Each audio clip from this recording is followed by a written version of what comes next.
Baik, perkenalkan nama saya Hamueti Anangguna, NIM 1420121034R, Prodi S1 Keperawatan. Saya berasal dari Sekolah Tinggi Ilmu Stikes Nusantara Kupang. Di sini saya akan membacakan tugas kewarganegaraan. Pengertian dan ciri negara hukum. Pengertian negara hukum. Negara pada hakikatnya adalah suatu masyarakat sempurna yang para anggotanya mentaati aturan yang sudah berlaku. Suatu masyarakat dikatakan sempurna jika memiliki sejumlah kelengkapannya, yakni internal dan eksternal. Kelengkapan secara internal yaitu adanya penghargaan nilai-nilai kemanusiaan di dalam kehidupan masyarakat itu, saling menghargai hak sesama anggota masyarakat. Kelengkapan secara eksternal jika keberadaan suatu masyarakat dapat memahami dirinya sebagai bagian dari organisasi masyarakat yang lebih luas. Dalam konteks ini, pengertian negara seperti halnya masyarakat yang memiliki dua kelengkapan internal dan eksternal. Ciri negara hukum. Konsep negara hukum yang berkembang pada abad 19 cenderung mengecah pada konsep negara hukum formal, yaitu pengertian negara hukum dalam arti sempit. Dalam konsep ini, negara hukum disisihkan dalam ruang gerak dan peran yang kecil atau sempit. Seperti dalam uraian terdahulu, negara hukum dikonsepsikan sebagai sistem penyelenggaraan kekuasaan pemerintah negara yang didasarkan atas hukum. Pemerintah dan unsur-unsur lembaganya dalam menjalankan tugas dan wewenangnya terkait oleh hukum yang berlaku pada pemerintah sangat kecil dan pasif. Konsep negara hukum material yang dikembangkan di abad ini sedikitnya memiliki sejumlah ciri yang melekat pada negara hukum atau rekrit, yaitu sebagai berikut. Yang pertama, HAM murjain oleh undang-undang. B. Supremasi hukum. C. Pemberian kekuasaan atau res politika demi kepastian hukum. C. Kesesamaan kedudukan di depan hukum. E. Pendidikan administrasi dalam persalinan. F. Kebebasan menyelamatkan pendapatan, sikap, dan konstitusi. G. Memiliki umum yang bebas, badan hakikatnya yang bebas dan tidak memiliki hak. Makna Indonesia sebagai negara hukum. Berikut judirius atas keberadaan negara hukum Indonesia. Dalam arti material tersebut harus memakai bahwa negara Indonesia adalah negara hukum dinamis atau negara kesejahteraan yang membawa implikasi bagi para penyelenggara negara untuk menjalankan tugas wewenangnya secara luas dan konseptif dan ide-ide kreatif dan motivasi. Makna negara Indonesia sebagai negara hukum dinamis, isinya adalah hukum nasional Indonesia harus tampil kondisi aktif dan artinya mampu menyerap dan menopang keinginan masyarakat yang dinamis. Maka hukum seperti ini mengembangkan fungsinya sebagai pengonyom yang pelindung masyarakat. Adaptif artinya mampu menyelesaikan dinamika perkembangan zaman sehingga tidak pernah usang. Persuasif artinya sebagai berprestasi kemajuan perspektif masa depan. Makna hukum seperti ini mengembangkan kemampuan hukum nasional untuk tampil dalam praktiknya, mencairkan kekuasaan dinamika hukum dapat menciptakan kebenaran yang terkeadilan bagi setiap anggota masyarakat. Ciri negara, hukum, dan hak asasi manusia. Dimanapun suatu negara hukum, tujuan pokoknya adalah melindungi hak asasi manusia dan menciptakan kehidupan bagi warga yang berdemokrasi. Keberadaan suatu negara hukum menjadi prasyarat bagi berselenggarakan hak asasi manusia dan kehidupan demokrasi. Dasar filosofi perlunya perlindungan hukum terhadap hak asasi manusia adalah bahwa hak asasi manusia adalah hak dasar konstitusi setiap orang yang keberadaan sejak berada dalam kedudukan dan ada sebagai pemberian Tuhan.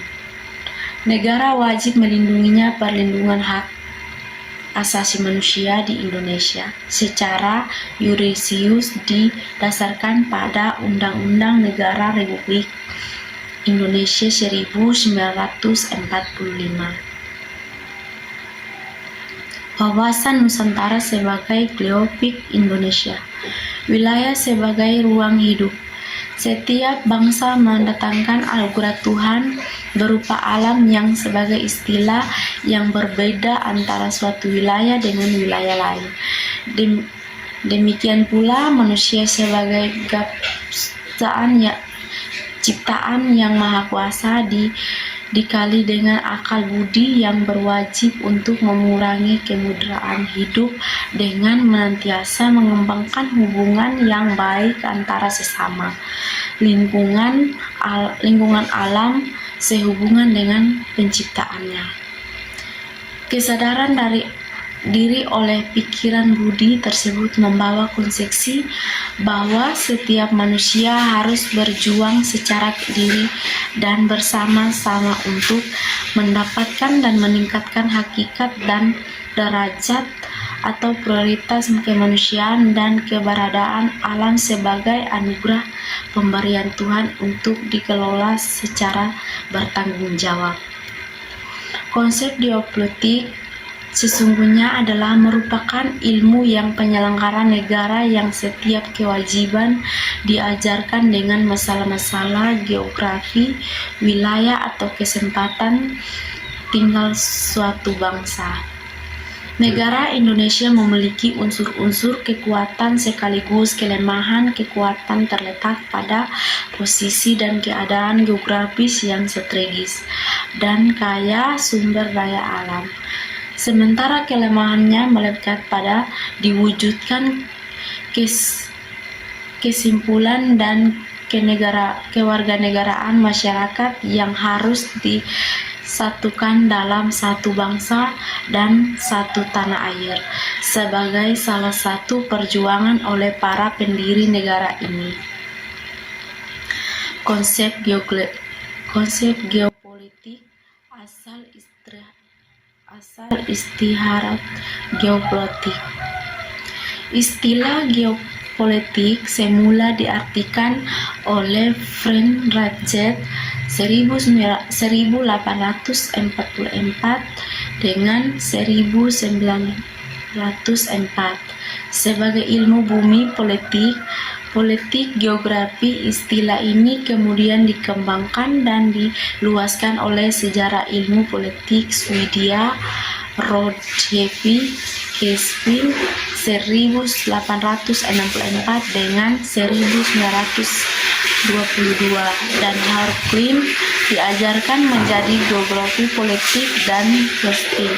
Perbedaan dua istilah di atas terletak pada titik perhatian dan perbedaan dua istilah di atas terletak pada dan tekanannya apakah bidang biografi atau politik, ilmu bumi politik atau politikal mempelajari fenomena grafik aspek politik, sedangkan geografi mempelajari fenomena politik dan aspek filosofi.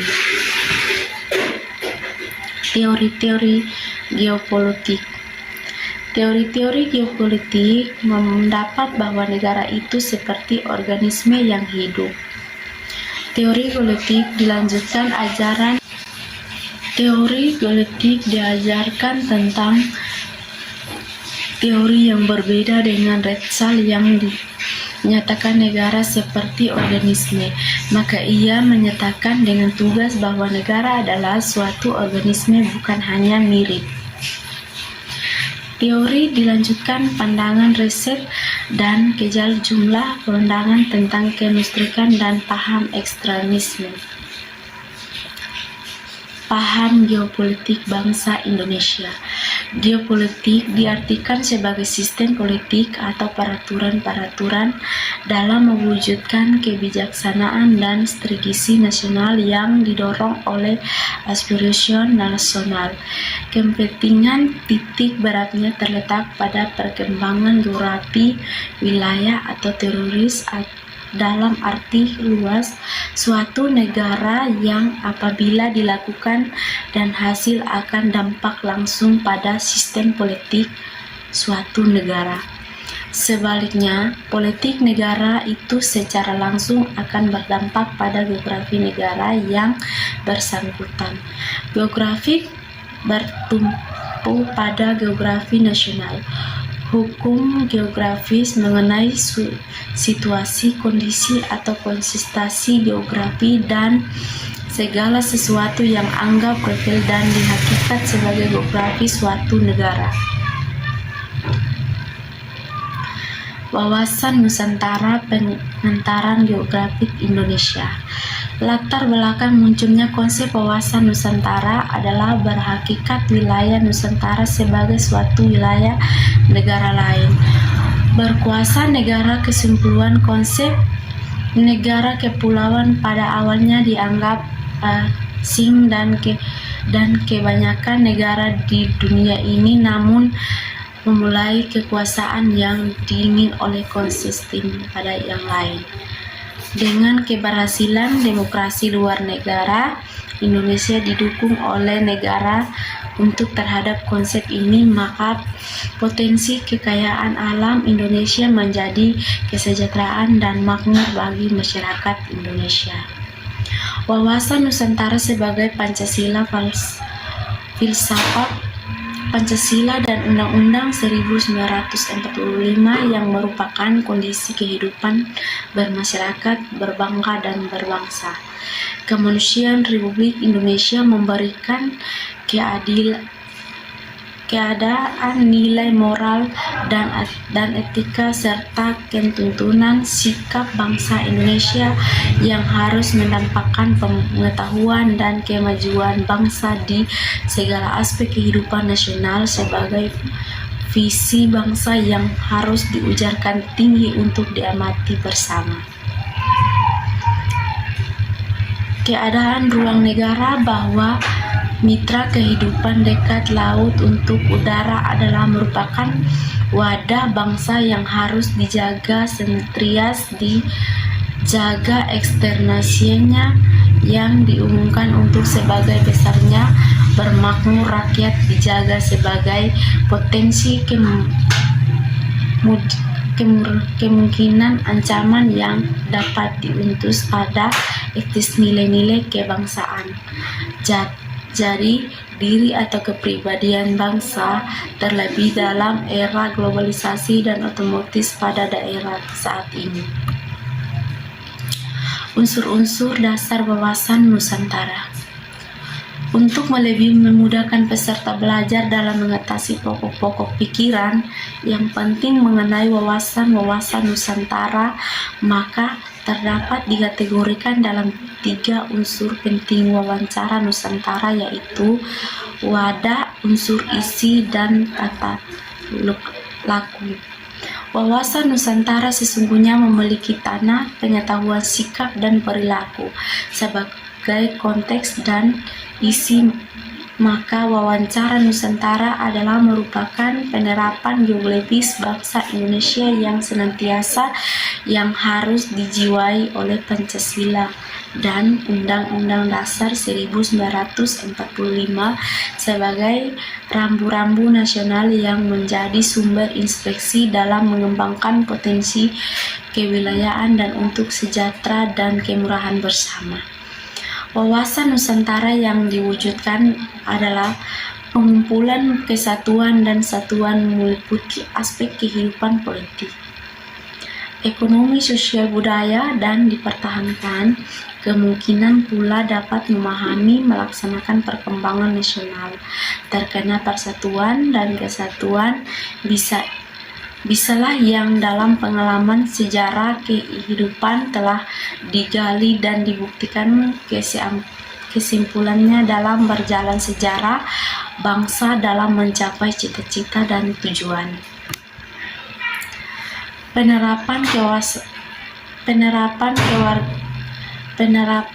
Pengawasan Nusantara tentang implementasinya. Penerapan wawasan Nusantara.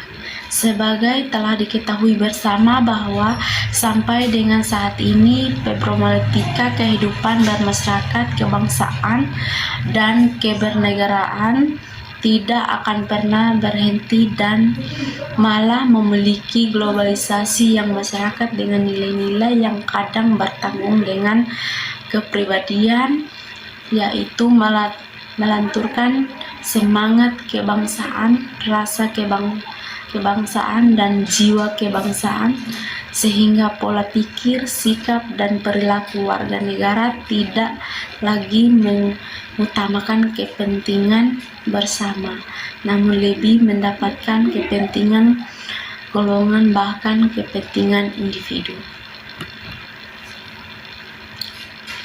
2. Tantangan implementasi wawasan Nusantara dalam era globalisasi. Dalam mencapai tujuan dan cita-cita nasional, sikap dan perilaku bangsa berbeda-beda.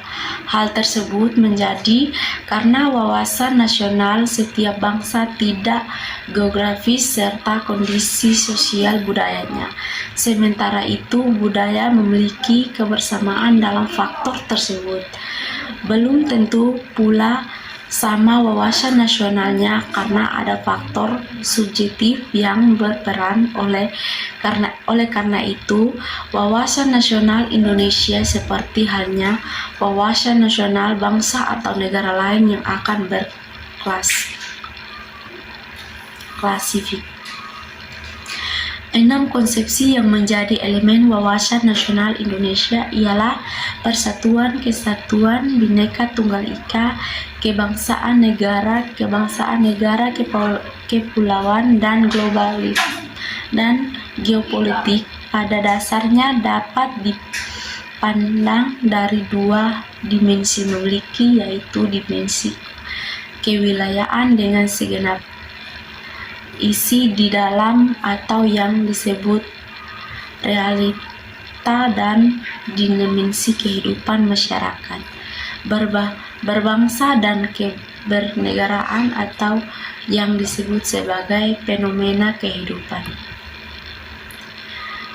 Dimensi kewilayahan mendukung pemahaman wilayah disertai isinya merupakan relatif, sesuatu yang diterima atau maupun karya tubuh sebagai apa adanya. Wilayah beserta isinya yaitu kondisi dan sebagai geografis, kekayaan alam beserta pendudukan dapat di wilayah sebagai sebesar-besar kesejahteraan bangsa Indonesia.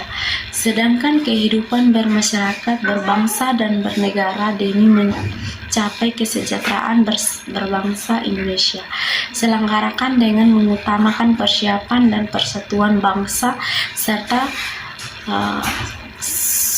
serta kesatuan wilayah nasional Indonesia.